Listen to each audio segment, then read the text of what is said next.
ఇవాల్టి మన చర్చ ఒక రాజు కథ. కాని ఇది సింహాసనాల గురించో విజయాల గురించో కాదు. కాదు. ఇది ఒక మనిషి తీవ్రమైన నిస్సహాయతలో, భయంలో కూరుకుపోయి చివరికి తనే నిషేధించిన ఒక చీకటి మార్గాన్ని ఎలా ఎంచుకున్నాడన్న దాని గురించి. అంటే ఒకవైపు యుద్ధం ముంచుకొస్తోంది. అవును. మరోవైపు దేవుడు పూర్తిగా ముఖం చాటేశాడు. కరెక్ట్. మనం ఇప్పుడు 1 సమూయేలు గ్రంథంలోకి వెళ్తున్నాం. అవును. 28వ అధ్యాయం. అవును, 28వ అధ్యాయం చాలా కీలకమైన ఘట్టమది. ఇశ్రాయేలీయుల రాజు సౌలు ఫిలిష్తీయుల మహాసైన్యాన్ని చూసి అంటే భయంతో వడికిపోతున్నాడు. సలహా కోసం పైకి చూస్తే అక్కడ సమాధానం లేదు. పూర్తి నిశ్శబ్దం. ఈ నిస్సహాయ స్థితిలో సౌలు ప్రయాణం ఎలా సాగింది? ఆ చీకటి రాత్రి అతను ఎదుర్కొన్న ఆ భయంకరమైన నిజమేంటి? దాని ప్రాముఖ్యత ఏంటో లోతుగా చర్చిద్దాం. తప్పకుండా. కథ మొదలవడమే ఒక యుద్ధ వాతావరణంతో మొదలవుతుంది. అవును. ఫిలిష్తీయులు షూనేంలో దండుదిగారు. సౌలు అతని సైన్యమేమో గిల్బోవ పర్వతం దగ్గర ఉన్నారు. ఆ గ్రంథంలో ఏముందంటే, సౌలు ఆ సైన్యాన్ని చూడగానే మనస్సునందు భయకంపము నొందాడు. భయకంపము అంటే గుండెల్లో రైలు పరిగెత్తాయన్నమాట. అది మామూలు భయం కాదు. అదొక సైనికుడి భయం కాదు. అవును, ఒక రాజు భయమది. అదే. ఇది నాయకత్వ సంక్షోభం. ప్రజలను, సైన్యాన్ని నడిపించాల్సిన వాడే భయంతో వడికిపోతే ఇక మిగతావాళ్ల పరిస్థితేంటి? నిజమే. ఈ మానసిక స్థితే అతని తర్వాతి నిర్ణయాలన్నింటినీ నిర్దేశిస్తుంది. ఒక నాయకుడు అంతలా భయపడితే ఆ భయం మొత్తం సైన్యంపై ఎలాంటి ప్రభావం చూపుతుంది? కాని ఇక్కడ సౌలింకా దేవుడివైపే చూశాడు. అది అతని విశ్వాసమా లేక కేవలం అలవాటా? అది ఒక రాజుగా అతని కర్తవ్యం. ఆ కాలంలో ప్రతి చిన్న నిర్ణయానికి కూడా దైవచిత్తం తెలుసుకోవటం తప్పనిసరి. కాని ఫలితం? ఏమీ లేదు. పూర్తి నిశ్శబ్దం. ఆ టెక్స్ట్లో చాలా స్పష్టంగా ఉంది. యెహోవా స్వప్నము ద్వారానైనను, ఊరీము ద్వారానైనను, ప్రవక్తల ద్వారానైనను ఏమీయూ సెలవియ్యకుండెను. అంటే దేవునితో మాట్లాడ్డానికున్న 3 అధికారిక మార్గాలు అన్నీ మోసుకుపోయాయి. కలలు, ఊరీము, తుమ్మిము అనే ఆ పవిత్ర వస్తువులు, ప్రవక్తల వాక్కు అన్నీ. ఇది దేవుడు ఫోన్ కట్ చేసినట్టు కాదు. కాదు, అన్నీ హాట్లైన్లు డిస్కనెక్ట్ చేసినట్టు. దేవుడు మాట్లాడటం లేదని తేలిపోయాక సౌలు తీసుకున్న నిర్ణయం నిజంగా ఊహింకనిది. అవును. అతను తన సేవకులతో, నా కొరకు మీరు కర్ణపిశాచము గల ఒక స్త్రీని కనుగొనుడి అని ఆజ్ఞాపించాడు. ఒక్క నిమిషం. ఇక్కడే ఉంది అసలు వైరుధ్యం. అదే. అసలు ఈ కర్ణపిశాచులను, చిల్లంగివాళ్లను దేశం నుండి వెళ్లగొట్టింది సౌలే కదా. ఖచ్చితంగా. ఈ వైరుధ్యమే సౌలు ఎంత నిస్సహాయ స్థితిలో ఉన్నాడో మనకు స్పష్టంగా అర్థమయ్యేలా చేస్తుంది. తన రాజకీయ వారసత్వంలో భాగంగా దేవుని పేరిట ఒక చట్టాన్ని అమలు చేశాడు. ఇప్పుడు అదే చట్టాన్ని తానే కాలరాస్తున్నాడు. ఏ పనులనైతే పాపమని, చట్టవిరుద్ధమని ప్రకటించాడో ఇప్పుడు అదే పనిలోంచి సమాధానం వెతుక్కుంటున్నాడు. ఇది అతని పతనానికి అతిపెద్ద సూచన. అవును, పాయింట్ ఆఫ్ నో రిటర్న్ అన్నమాట. అతని సేవకులు ఏందూర్లో ఒక స్త్రీ ఉందని చెప్పారు. అయితే సౌలు రాజులా వెళ్ళలేదు. వెళ్ళలేడు. మారువేషంలో అది రాత్రిపూట వెళ్లడం. అతను చేస్తున్నది ఎంత పెద్ద తప్పో చెప్పకనే చెబుతోంది. అవును, అది కేవలం పట్టుబడతానేమో అన్న భయం కాదు. అది తన స్వంత నీతిని, తన రాజరికాన్ని తానే అపహాస్యం చేసుకుంటున్నాననే అవమానం. రాజుగా పగటిపూట వెళ్తే? అది తన అధికారానికి, తన చట్టానికి తనే తలవంపులు తెచ్చుకున్నట్టవుతుంది. అందుకే ఈ రహస్య ప్రయాణం ఇదొక రాజు చర్య కాదు. భయంతో నిండిన ఒక సాధారణ మనిషి చర్య. కరెక్ట్. అతను ఆ స్త్రీ దగ్గరకు వెళ్ళగానే ఆమె మొదట భయపడిపోయింది.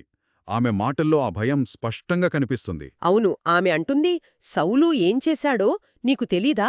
అతను ఇలాంటి వాళ్లందర్నీ దేశంలోంచి తరిమేశాడు కదా అని. నన్ను ఉచ్చులో ఇరికించి చంపాలని చూస్తున్నావా అని అడుగుతోంది. అంటే తన దగ్గరకొచ్చింది ఎవరో తనను పట్టించడానికొచ్చిన గూఢచారి అనుకుంది. ఇక్కడే కథలో మరో విచిత్రమైన, అంటే చాలా విచిత్రమైన మలుపొస్తుంది. సౌలు ఆమెకు ధైర్యం చెప్పడానికి ఏం చేశాడో తెలుసా? యెహోవా జీవముతోడు దీనిని బట్టి నీకు శిక్ష రాదని యెహోవా నామమున ప్రమాణము చేశాడు. ఒక్కసారి ఆలోచించండి. దేవుని చట్టానికి విరుద్ధమైన పనిచేయడానికి దేవుని పేరుతోనే ప్రమాణం చేస్తున్నాడు. ఇది కేవలం అతని గందరగోళాన్ని చూపిస్తుందా లేక అంతకంటే లోతైనదా? ఇది మానవ మనస్తత్వానికి అద్దం పడుతుంది. ఎలా? తీవ్రమైన నిస్సహాయతలో ఉన్నప్పుడు మనం మన చర్యలను సమర్థించుకోవడానికి ఏదో ఒక ఆధారం వెతుక్కుంటాం. ఇక్కడ సౌలు దేవుని పేరును ఒక కవచంలా వాడుకుంటున్నాడు. దేవుడు నిషేధించిన పని చేయడానికి దేవునిపైనే ఒట్టు వేస్తున్నాడు. అతని ఆధ్యాత్మిక పతనం ఎంత తీవ్రంగా ఉందో చెప్పడానికి ఇంతకన్నా పెద్ద ఉదాహరణ అవసరం లేదు. ఆమెకు అభయమిచ్చాక సౌలు తన అసలు ఉద్దేశం బయటపెట్టాడు. అతను పిలవాలనుకున్నది మరెవరినో కాదు, సమూయేలును. ఇది చాలా ఆసక్తికరమైన ఎంపిక. ఎందుకంటే వారిద్దరి మధ్య సంబంధం చాలా చాలా సంక్లిష్టమైంది కదా. అవును, చాలా. సౌలును ఒక సాధారణ రైతు నుండి రాజుగా అభిషేకించింది సమూయేలే. అతని జీవితాన్ని మార్చిందే ఆయనే దర్శి మరియు అతని పతనానికి సాక్షి. బహుశా పాత గురువు నుండి చివరిసారిగా ఏదైనా సలహా, ఓదార్పు, లేదా ఒక ఆశకిరణం దొరుకుతుందేమోనని సౌలు ఆశించి ఉండవచ్చు. ఆ తరువాత కథనం చాలా నాటకీయంగా మారుతుంది. అవును. ఆ స్త్రీ సమూయేలును చూడగానే బిగ్గరగా కేకవేసి, నీవు సౌలువే, నన్నెందుకు మోసం చేశావు అని అంటుంది. ఆమెకు నిజం తెలిసిపోయింది. కాని ఇక్కడ ఒక ఆసక్తికరమైన వివరముంది. ఏంటది? సౌలుకు సమూయేలు ఆత్మ నేరుగా కనిపించలేదు. అతను ఆ స్త్రీని భయపడకు, నీకేం కనిపిస్తోంది అని అడిగాడు. ఓ! ఆమె దేవతలలో ఒకడు భూమిలో నుండి పైకి వస్తున్నాడు అని చెప్పింది. సౌలు మళ్ళీ అతని ఎలా ఉన్నాడు? ఆ ఆమె దుప్పటి కప్పుకున్న ఒక ముసలివాడు పైకి వస్తున్నాడు అని చెప్పిన తర్వాతే సౌలు అది సమూయేలు అని నిర్ధారించుకుని సాగిలపడ్డాడు. అంటే అతను ఆమె వర్ణనను బట్టి నమ్మాడు. అవును. ఇక సమూయేలు మాటల్లో ఏమాత్రం జాలి, ఓదార్పు లేవు. లేవు.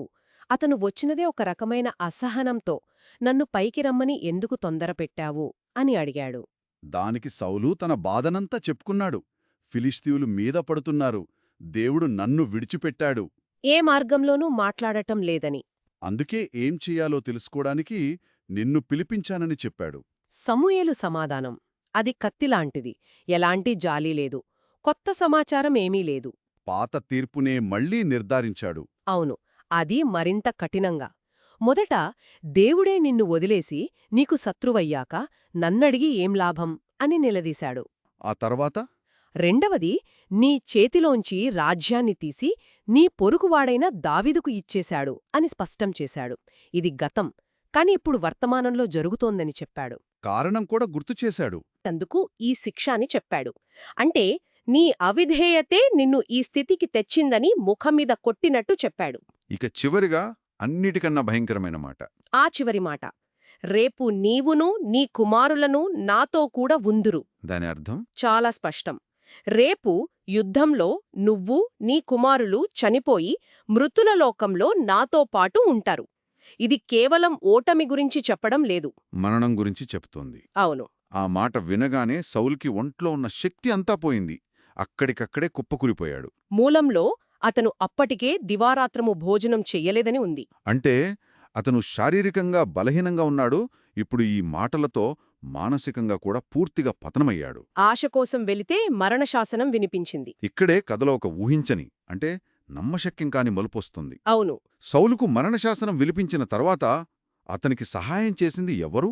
చట్ట ప్రకారం సౌలు చేతిలో మరణశిక్షకు అర్హురాలైన ఆ స్త్రీ. అదే చాలా శక్తివంతమైన క్షణం. ఆమె సౌలు కుప్పకూలడం చూసి అతని దగ్గరకు వచ్చింది. నేను నా ప్రాణాలను పణంగా పెట్టి నువ్వు చెప్పింది చేశాను. ఇప్పుడు దయచేసి నేను చెప్పేది విను. నీకు కొంచెం అన్నం పెడతాను, తిని బలం తెచ్చుకుని వెళ్ళు అని బ్రతిమాలింది. అవును. అతను మొదట తినను అని నిరాకరించాడు. ఆ షాక్లో తినే స్థితిలో లేడేమో. బహుశా. కాని అతని సేవకులు ఆ స్త్రీ కలిసి బలవంతం చేయడంతో ఒప్పుకున్నాడు. ఆమెదో మిగిలిపోయిన ఆహారం పెట్టలేదు. లేదు, త్వరగా తన ఇంట్లో ఉన్న క్రొవ్విన పెయ్యను వధించి పిండి పిసిచి పులుసులేని రొట్టెలు కాల్చింది. క్రొవ్విన పెయ్యను వధించడమంటే ఒక గొప్ప విందు. అత్యంత గౌరవనీయమైన అతిథికి ఇచ్చే విందు. తనను చట్టవిరుద్ధంగా ప్రకటించి చంపించగల అధికారమున్న రాజుకు, తన మరణవార్త విని కుప్పకూలిపోయిన శత్రువుకు ఆమె ఒక గొప్ప భోజనాన్ని సిద్ధంచేసింది. ఆ క్షణంలో అధికారం, చట్టం, భయం అన్నీ పక్కకు పోయాయి. కేవలం మానవత్వం మిగిలింది. ఒక మనిషి మరొక మనిషి పతనాన్ని చూసి చూపించిన కరుణ మాత్రమే అక్కడ మిగిలింది. దైవిక మార్గదర్శకత్వం మూసుకుపోయిన చోట మానవత్వం దారిచూపింది. వాళ్లు భోజనం చేసి ఆ రాత్రే తిరిగి వెళ్ళిపోయారు. ఈ కథలో ఉన్న గొప్ప వ్యంగ్యమిదే. అవును. సౌలు తన మరణానికి ముందు పొందిన చివరి ఓదార్పు, చివరి భోజనం దేవుని నుండి కాదు, ఒక ప్రవక్త నుండి కాదు, తను అంటరానిదిగా ప్రకటించిన ఒక స్త్రీ నుండి లభించింది. ముగింపులో మనం చూస్తున్నది ఇది. దేవుని నుండి సమాధానం దొరకనప్పుడు ఒక రాజు తన సొంత చట్టాల్నే ఉల్లంఘించాడు. కాని అతను వెతుక్కుంటూ వెళ్లిన సమాధానం అతను తప్పించుకోవాలనుకున్న నిశ్శబ్దం కంటే భయంకరంగా ఉంది. ఖచ్చితంగా ఆ రాత్రి సౌలు పొందిన సమాధానం అతని ఆశను చంపేసింది. అతని బలాన్ని హరించివేసింది. అతని విధిని ముద్రించింది. చివరికి ఒక పడిపోయిన రాజు ఒక చట్టవిరుద్ధమైన స్త్రీ చేతిలో చివరి భోజనం చేసి తన విధిని ఎదుర్కోవడానికి చీకటిలోకి నడిచివెళ్లిన చిత్రం మనకు మిగిలిపోతుంది. ఈ కథ మనలో ఒక ఆలోచనను రేకెత్తిస్తుంది. తీవ్రమైన సంక్షోభంలో తెలిసిన దారులన్నీ మూసుకుపోయినప్పుడు మనుషులు ఆశ కోసం ఎంతటి హద్దులనేనా దాటుతారా? తెలియని భవిష్యత్తు గురించిన భయం మనం తప్పు అని నమ్మే పనులు చేయడం వల్ల కలిగే భయం కంటే ఎక్కువైనప్పుడు అది మన గురించి, మన స్వభావం గురించి ఏం చెప్తుంది?